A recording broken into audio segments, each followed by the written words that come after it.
Rocking Around the Christmas Tree.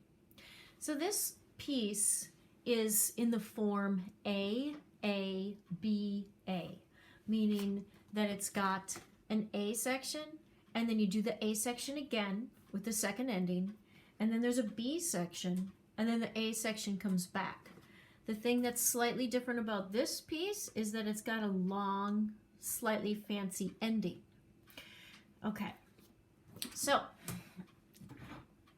the beginning section, the left hand, it mostly stays in a C position. It stretches up into a 4-chord shape for the B section. But for the A section, it just stays in C position. The right hand doesn't start on middle C, it starts on E and G with a third. Okay, so we get this.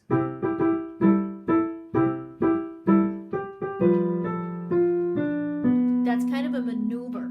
I call it a maneuver because if you're not used to playing with a span of at least an octave in one hand, you get a B up here, and then you're going to skip to D, and then you're going to cross over to B.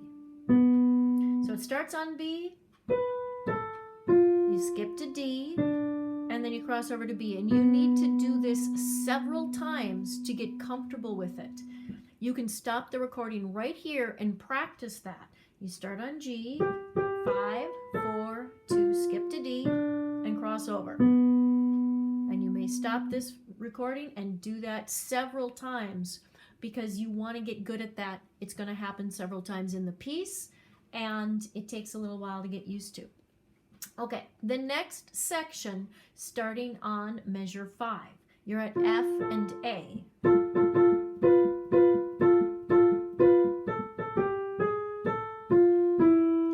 So the first ending has a G sharp, and an A. They're right next to each other. They are half steps apart. And then you're going to reach over to F, regular F, and then land on E. Okay? E is kind of your home note in this section. Then you go back because there's a repeat, and you start again. Here's the maneuver. Cross over to B. Go back up to F. Second ending, G, G sharp, A, just like before, but reach way down to B. This is also a little maneuver. G, G sharp, A, B, to middle C. You would stop and practice this at least 3 times in a row until you're sure you have this. Now is a good time to stop and do that. So if you stop the recording and practice this, then you can go on. Okay, here's where I would normally say, now let's add in the left hand. The left hand doesn't really require very much. It's tonic and dominant. It's C and G. C and G, and then a second, and then 4, 2, 1, D, F, G. And then in the first ending, there's a D sharp, so that you're going to get that with your middle finger. And then you're going to go right next door, half step to E. Find the E, and then skip. Okay? Now I'm going to put the hands together.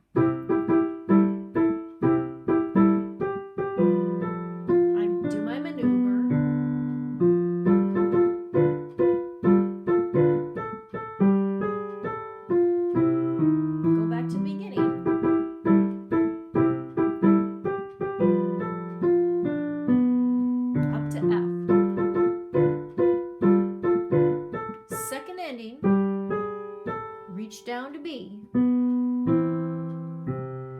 For the whole B section, I'm going to be moving my hands just a little bit out of that position I was just in. So my left hand is playing what's called a 4-chord. I sometimes refer to this as a stretchy chord because your thumb stretches. Your left hand stays in position except your thumb reaches to A. Also, the right hand starts on an A with the fourth finger. Reach way down to C. F, A. Then my left hand goes back over to G and E. Those are just skips there. Now I'm going to move my right hand up. I call this G position because that's where my thumb is anchored.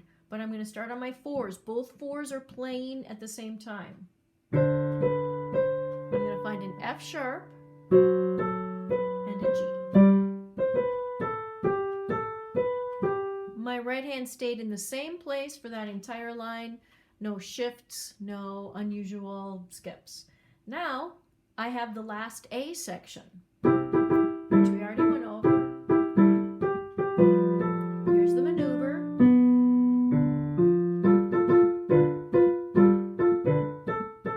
Now I'm going to find G sharp, A, B, and now to end it, my left hand is playing a series of 1, 4, 1, 4, 1.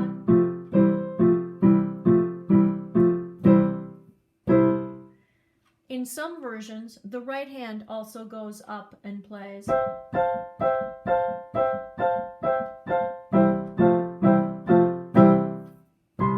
And on C at the top and C at the bottom. Okay, good luck and have fun.